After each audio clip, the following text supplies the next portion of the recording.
Hello दोस्तों, आ गए हैं तुम्हारे अतुल सर फिर से तुम्हारे लिए एक और शानदार जानदार धमाकेदार क्लास लेके। तो तुम्हें पता है हमारी PQRS की सीरीज चल रही है पैराजम्बल की, और आज है क्लास 8। बहुत मजा आने वाला है आज की क्लास में भी। और जितने भी बच्चे जो नए जुड़ रहे हैं या जो पहले से हैं, भाई मुझे एनर्जी चाहिए फुल।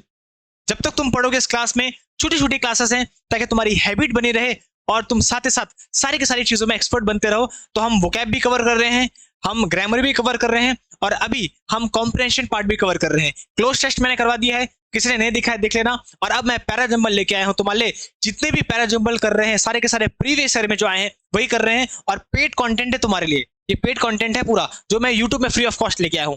तो इस प्लेलिस्ट को सेव कर दो, जितने भी नए बच्चे हैं या जिन्होंने नहीं किया है सेव कर दो, और चैनल को जरूर से सब्सक्राइब कर दो, वीडियो को लाइक कर दो। लेकिन अभी नहीं, पहले पूरी क्लास को देखो, और अगर क्लास अच्छी लगेगी, वैल्यू मिलेगी तो सब्सक्राइब करना, तो वीडियो को लाइक करना। और जो पुराने बच्चे हैं अगर किसी ने नहीं देखा है, भैया लाइक कर दो, शेयर कर दो, चले फेंक के मारो, और कमेंट करके बताना कैसी क्लास लगी। तो सबसे पहले जितने भी लोग देख रहे हैं ये वीडियो, चाहे कोई भी है, किसी भी एज का है, कोई भी देख रहा है, जल्दी से कमेंट करके बताओ yes sir we are ready. पहले बताओ कैसे तुम फील कर रहे हो आज।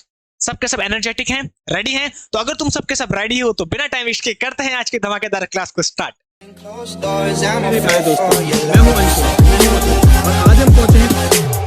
तो चलो भाई करते हैं आज की क्लास को start.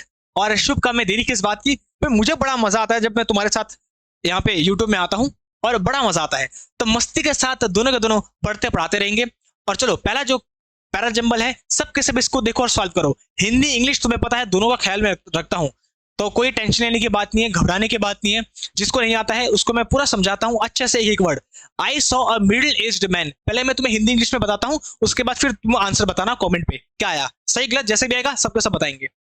I saw a middle aged man, मैंने देखा एक मिडिल एज्ड मैन को, मतलब अधेड़ उम्र के आदमी को, हो सकता है 40-50 जितने भी साल का रहा हो, sitting beneath the tree with his knees drawn up to his chest, जो कि बैठा था पेड़ के नीचे, और जो उसकी नीज थी, जो उसके घुटने थे, वो उसकी चेस्ट छाती में लगे हुए थे। इसका मतलब ऐसे बैठते लोग, ऐसे बैठते हैं तो उनके जो घुटने होते हैं उनके छाती में लगते हैं। तो ऐसा एक व्यक्ति बैठा हुआ था पेड़ के नीचे, जिसको मैंने देखा। When I was a street away from my house, जब मैं अपने घर से एक गली दूर था, I saw a huge banyan tree to my right, मैंने अपनी राइट में एक बड़े से बनियन ट्री, मतलब किसका होता है पेड़, बरगद का पेड़ देखा। जब मैं अपने घर से एक गली दूर था तो मैं एक बड़ा सा बरगद का पेड़ देखा। My heart went out to him as he was crying bitterly, मेरा दिल आ गया उस पे बेचारा, क्योंकि वो बहुत ही बुरी तरह से रो रहा था। Crying bitterly, बहुत बुरे तरीके से रो रहा था। His head was bowed and his body was shriveling continuously, उसका जो सर था वो नीचे झुका हुआ था, वो करते ना, वो मतलब झुकना, झुका हुआ था, और शिवरिंग मतलब कांप रहा था, और वो लगातार कांप रहा था। तो ये है इसकी हिंदी। अब अगर तुम्हें समझ पा चुका है तो जल्दी से बताओ कौन सा ऑप्शन होगा सही। वीडियो को पॉज करो और पढ़ो उसको, 1 मिनट लो, और उसके बाद कमेंट करके बताओ यस सर ये आंसर हमारा आया। चलो, तो मैंने एक अधेड़ उम्र के व्यक्ति को देखा, जो कि जिसके की हाथ ऐसे चेस्ट में थे, पेड़ के नीचे बैठा था। तो पेड़ के नीचे बैठा था, पेड़ के नीचे बैठा था, कौन सा पेड़ था वो, कौन सा पेड़ था, बेनियन ट्री था। अब समझ पाया सबको, बेनियन ट्री था। तो मैंने एक टेक्निक तुम्हें पहले भी बताई थी, हमने अब पढ़ी है, तो वो बच्चे जो मेरे साथ जुड़े हैं उनको पता है, लेकिन जो पहली बार पढ़ रहे हैं उनको बता दूं। ट्री यहाँ पे भी आ रहा है, ट्री यहाँ पे भी आ रहा है। अगर दोनों जगह ट्री है, दोनों जगह पेड़ है, इसका मतलब बी और ए एक साथ आएंगे, पेयर में आएंगे। जब एक वर्ड 2 बार रिपीट होता है, इसका मतलब वो दोनों पेयर में आएंगे। अगर दोनों पेयर में आ रहे हैं, इसका मतलब बी और ए एक साथ है। लेकिन पहला कौन सा आएगा, पहला कौन सा आएगा? एक ट्री पेड़ के नीचे बैठा था, कौन सा पेड़ था, बेनियन ट्री था। तो पहले उस पेड़ को इंट्रोड्यूस करवाएंगे, पहले इंट्रोडक्शन होता है। कौन सा ट्री, बेनियन ट्री, तो पहले बी आएगा और तब जाके ए आएगा। इसका मतलब जो व्यक्ति था जिस पेड़ के नीचे बैठा था, वो पेड़ कौन सा था, बेनियन ट्री था। इसका मतलब पहले बेनियन ट्री को इंट्रोड्यूस कराएंगे, पहले पेड़ का नाम बुलाएंगे, और उसके बाद फिर बोलेंगे उस पेड़ के नीचे बैठा था। इसका मतलब पहले बी आएगा और तब जाके ए आएगा। अच्छा, अब बात करते हैं बी ए का, तो हमको पेयर दिख गया। अब जरा ओपनिंग स्टेटमेंट ढूंढते हैं कि ओपन कहां से हो रहा है हमारा, जो ये है स्टार्ट कहां से हो रहा है। हिज हेड, उसका सर, तो किसका सर, उस व्यक्ति का सर, ठीक है। My heart went out to him, कौन हिम, कौन व्यक्ति, मेरा दिल आ गया किस व्यक्ति में आया, उस व्यक्ति में। इसका मतलब सी और डी, इस पे जो हिज और हिम आया है, जो ये एडजेक्टिव और प्रोनाउन आया है, वो किस व्यक्ति के लिए आया है, इस व्यक्ति के लिए आया है, इस मिडिल एज्ड मैन के लिए आया है। इसका मतलब पहले ए आएगा और ए के बाद सी और डी आएगा, और ए से भी पहले क्या आएगा, बी आएगा। देखो हम क्या बात करें, जो सी और डी है सी और डी जो आएंगे वो किसके बाद आएंगे, ए के बाद आएंगे, और ए से पहले क्या आएगा, बी आएगा। इसका मतलब जो ओपनिंग स्टेटमेंट है वो क्या है, बी है। सबसे पहले क्या आ रहा है, बी आ रहा है। तो बी कहां से ऑप्शन में है, एक इस ऑप्शन में है, एक इस ऑप्शन में है, ये भी गया और ये भी गया। और हमने एक और चीज देख ली, बी के साथ ए का पेयर बन रहा है, तो बी के साथ एक है, यही हमारा आंसर हो गया। लो तुरंत, इतना इजी है। कैसे, ध्यान सुनो क्या बोल रहा हूं। हम बात करें कि मेरा दिल उस पे आ गया क्योंकि वो रो रहा था। कौन रो रहा था, वही मैन। उसका सर झुका हुआ था, किसका सर झुका था, इसी आदमी का। तो पहले ए बोलेंगे, ए के बाद ही सी और डी आएगा कहीं ना कहीं। पहले ए आएगा, उस व्यक्ति के बारे में बात करेंगे, उसी व्यक्ति के लिए यहाँ पे हिम और हिज आया है, इसका मतलब पहले ए आएगा। और ए से भी पहले क्या आएगा, बी आएगा। हमने यहाँ पे देख लिया, ए से भी पहले क्या आएगा, बी आएगा। पहले बैनन ट्री की बात करेंगे, उसके बाद पेड़ की बात करेंगे, जिस पेड़ के नीचे वो बैठा था। तो इसका मतलब सबसे पहले बी आएगा, बी के बाद ए आएगा, और बी के बाद ए के बाद फिर डी, फिर सी। आया सबको समझ पे। तो ये हमारा आंसर हो गया। एक बार पढ़ते हैं क्या था हमारा। सबसे पहले जब मैं अपने घर से एक गली दूर था तो मैंने एक बड़े से बनियन ट्री को देखा। उस बरगद के पेड़ के पास मैंने एक व्यक्ति को देखा, जो व्यक्ति उस पेड़ के नीचे बैठा था और उसका चेस्ट ऐसे बैठा था। उसके बाद मैंने देखा कि उसकी पूरी बॉडी कांप रही थी लगातार, और मेरा दिल आ गया उस पर जब मैंने उसको देखा कि बहुत रो रहा था। तो ऐसे हमारा सीक्वेंस बनेगा। देखो कितना इजी है। तो ये सारी की सारी चीजें हम जब पढ़ते रहते हैं तो हमारी अंडरस्टैंडिंग डेवलप होती रहती है कि अच्छा ऐसा हुआ ऐसा हुआ। इसलिए बोलता हूँ सारी की सारी क्लासेस देखो, ऐसी प्लेलिस्ट बिल्कुल अच्छे से कहीं नहीं मिलेगी। तुम्हें कैसी प्लेलिस्ट मिलेगी, जो एक ही दिन में इतने इतने पैरा जम्बल करवाते हैं, 2 क्लास 2 घंटे 3 घंटे 5 घंटे, उससे कोई फायदा नहीं है। डेली थोड़ा थोड़ा पढ़ो, हैबिट बनाओ, हैबिट। ये अप्रोच सही है, वरना फिर सेक्शन नहीं होता भैया। चलो अब बात करते हैं ये। अब इसका तुम मुझे आंसर बताओ। वैसे तो हिंदी बताने की जरूरत होती नहीं है, लेकिन फिर भी बहुत सारे बच्चे ऐसे हैं जिनको हिंदी नहीं आती है, तो बेचारे कैसे करेंगे। इसलिए बोलता हूं अपने ग्रामर वोकैब सुधारते रहो अगर हिंदी जाननी है। पहले हिंदी बताता हूं, उसका तुम बताना। As a result he had डेप्ट। एज अ रिजल्ट मतलब परिणाम स्वरूप। तो ये तो ओपनिंग स्टेटमेंट हमारा हो नहीं सकता, क्योंकि रिजल्ट तो लास्ट में बोलते हैं हम, पहले तो आएगा नहीं ना रिजल्ट। रिजल्ट परिणाम तो लास्ट में आएगा। खैर, तो एज अ रिजल्ट परिणाम स्वरूप he had a debt, debt मतलब कर्ज, of 500 million US dollar at the time of his death. जो परिणाम आया, परिणाम में क्या आया कि उसके पास 500 मिलियन का कर्ज था उसके ऊपर, जब उसकी मृत्यु का समय आया। तो मृत्यु के समय में उसके पास 500 मिलियन का कर्ज था। ये था उसका रिजल्ट। अनफॉर्चुनेटली, दुर्भाग्यवश, ही begin spending lavishly on anything he desired, not what he actually needed. दुर्भाग्यवश उसने स्टार्ट कर दिया था स्पेंडिंग लेविशली। लेविशली मतलब होता है भव्य तरीके से, एक्स्ट्रावेगेंट।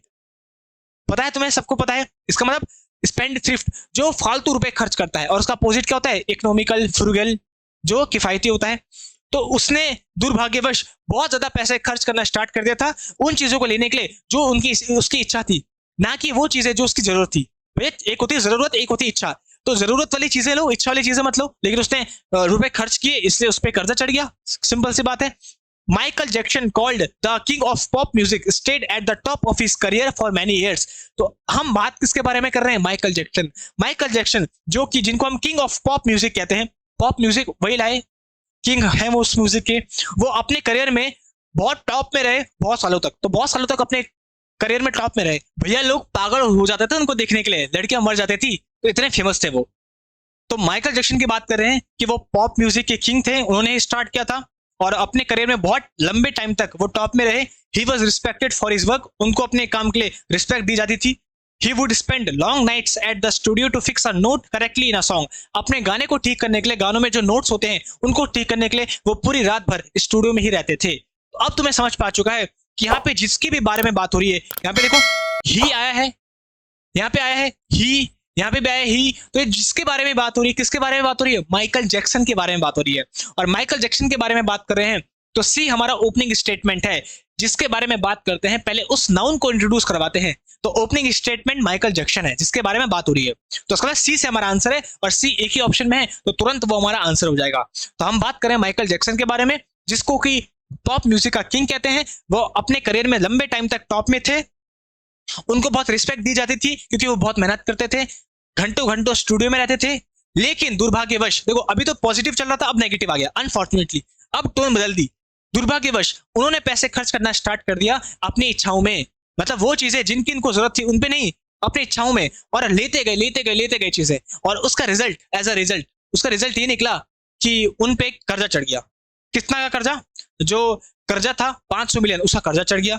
तो बताओ भैया, आया सबको समझ पे? तो हम बात करें यहाँ पे सी के, और मैंने बताया भी था कि जो रिजल्ट होता है वो लास्ट में आता है। तो तुम क्लोजिंग स्टेटमेंट भी देख सकते थे। अगर तुमको ओपनिंग स्टेटमेंट देखना था तो तुम क्लोजिंग स्टेटमेंट भी देख सकते थे एज अ रिजल्ट।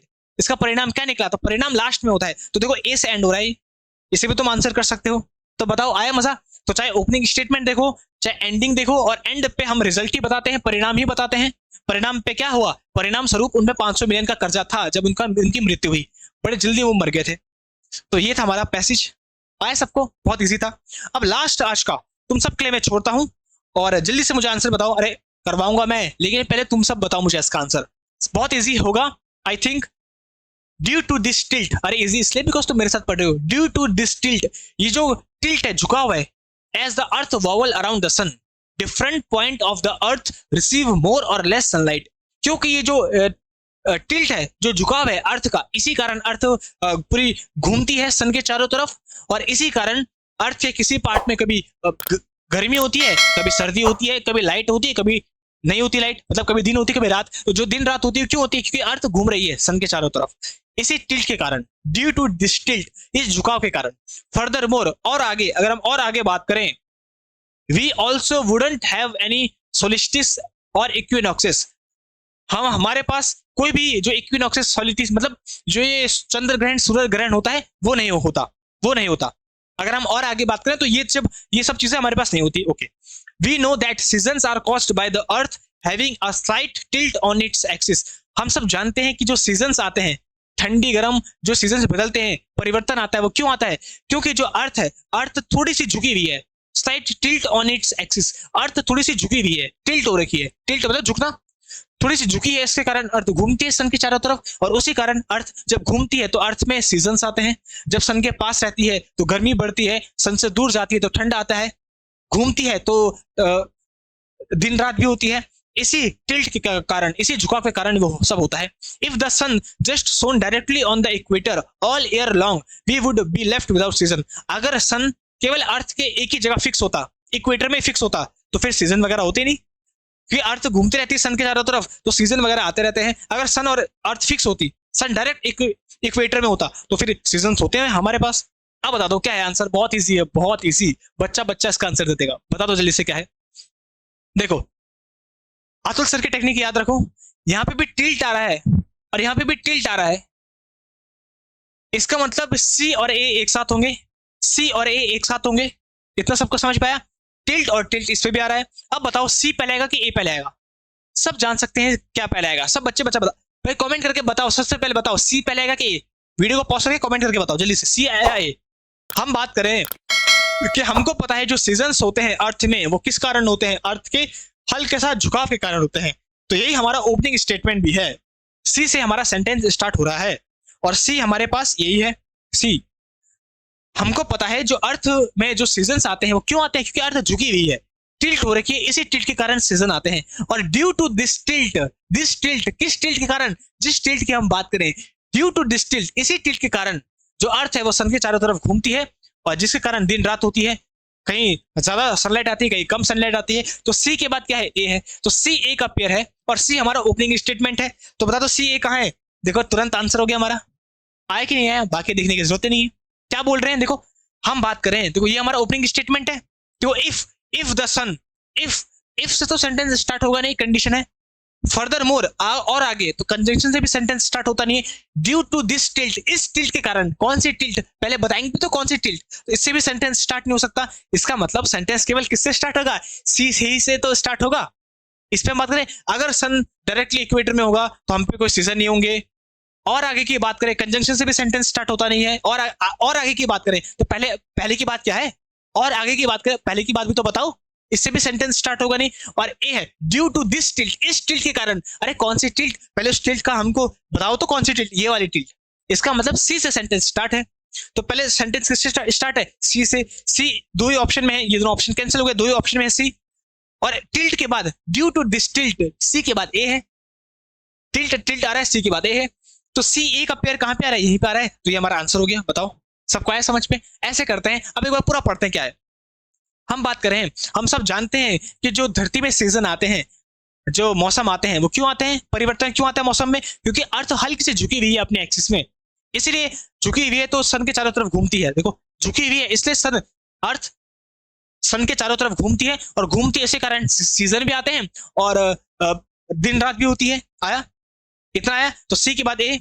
अब उसके बाद हम बात करें, अगर सन एक ही जगह फिक्स रहता, अर्थ घूमती नहीं, तो हमारे पास सीजन होते नहीं, और आगे की बात करें तो हमारे पास इक्विनॉक्सेस भी नहीं होते हैं, जैसे जो सूर्य ग्रहण चंद्र ग्रहण होता है वो भी नहीं होता अगर अर्थ घूमती नहीं।